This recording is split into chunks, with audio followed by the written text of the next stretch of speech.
2025 भर्तियों का वर्ष आज ही सुनिश्चित करें अपना सिलेक्शन और डाउनलोड करें तैयारी कर लो ऐप।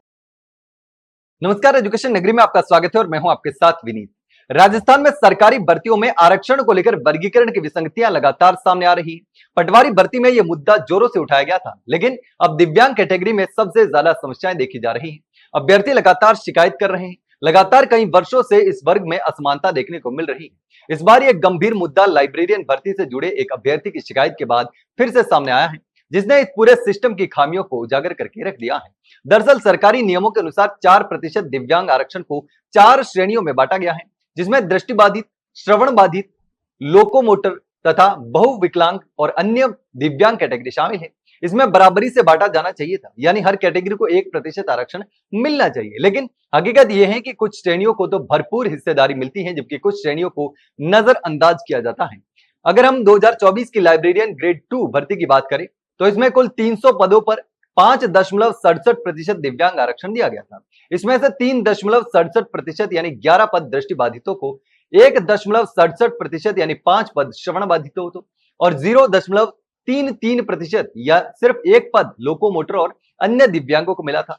सबसे चौंकाने वाली बात तो यह है कि बहुविकलांग वर्ग को एक भी पद नहीं दिया गया, यानी उनकी हिस्सेदारी सीधे तौर पर शून्य रही। पदों का वर्गीकरण बराबर होना था, लेकिन एक वर्ग को तो एक भी पद नहीं मिला, जबकि दूसरे वर्ग को ज्यादा पद दिए गए। अब नजर डालें तो 2022 की लाइब्रेरियन ग्रेड 3 भर्ती पर, तो इसमें कुल 460 पद थे, जिसमें से 4% यानी 17 पद दिव्यांगों के लिए थे।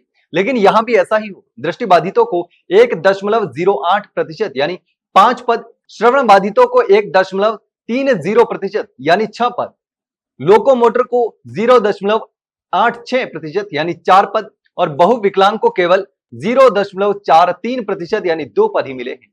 इतना ही नहीं, जब हम सबसे ताजा भर्ती की बात करते हैं, यानी आरएसएसबी द्वारा आयोजित 2024 की लाइब्रेरियन ग्रेड 3 भर्ती, जिसमें 548 पदों पर 6.38% आरक्षण दिया गया, यहां भी बड़ा फर्क साफ नजर आता है। दृष्टिबाधितों को 3.65% यानी 20 पद, श्रवण बाधितों को 2% यानी 11 पद, लेकिन लोकोमोटर और बहुविकलांग दोनों को केवल 0.36% यानी 2 पद दिए गए हैं।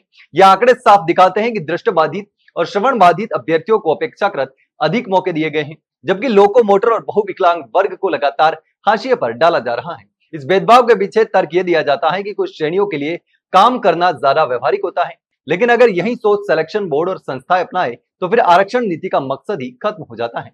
आरक्षण का मतलब समान अवसर देना है, न कि सुविधाएं अनुसार आरक्षण का बंटवारा करना। यह भी ध्यान देने वाली बात है कि लोकोमोटर या बहुविकलांग अभ्यर्थी शारीरिक रूप से सक्षम हो सकते हैं और आधुनिक टेक्नोलॉजी और अनुकूल वातावरण में वे भी कार्यभार संभालने में पूरी तरीके से सक्षम हो सकते हैं। यह मामला केवल एक भर्ती का नहीं है।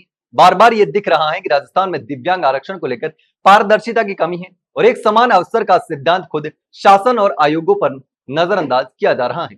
ऐसे में जरूरत है कि शासन और चयन बोर्ड इस मामले को गंभीरता से ले और सभी 4 श्रेणियों को बराबरों का प्रतिनिधित्व दे। लेकिन इस पूरे मामले पर आपका क्या सोचना है, कमेंट सेक्शन में कमेंट करके जरूर बताना। वहीं अगर जानकारी अच्छी लगी हो तो वीडियो को लाइक और शेयर जरूर करें और हाँ, चैनल को सब्सक्राइब करना ना भूलिए। फिलहाल के लिए इतना ही, जल्द मिलते हैं एक नई जानकारी के साथ। तब तक के लिए नमस्कार।